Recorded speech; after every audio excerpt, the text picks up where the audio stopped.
কি ব্যাপার, এরকম করে ধোঁয়া টানছো কেন? প্যাসিভ স্মোকিং না মানে এই নাও, জি লো अपनी जिंदगी।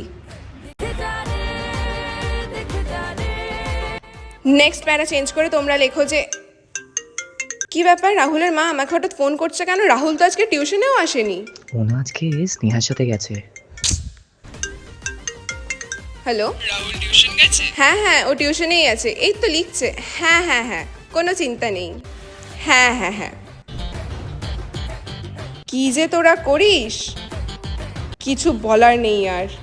চল চল, কিন্তু কোথায় পার্টি করবো আমরা? তোরা পার্টির জায়গা খুঁজছিস তো এখানে করে নে, কিন্তু একটু বুঝে শুনে, ঠিক আছে? হ্যাঁ ম্যাম।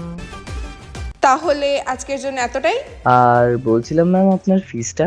ফিসটা বরঞ্চ তুই তোর কাছেই রাখ, তোর নতুন নতুন গার্লফ্রেন্ড হয়েছে না, ওকে নিয়ে যাস।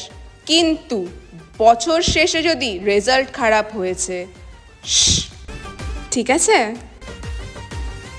আমি কিন্তু প্রিয়াকে 90% পাওয়ার জন্য শপিংয়ে নিয়ে যাচ্ছি। এবার থেকে যারা যারা 90%-এর উপর পাবে, আমি তাদের সবাইকে নয় শপিংয়ে নিয়ে যাবো, আর নইলে তোমাদের ফেভারিট গিফটসগুলো কিনে দেবো।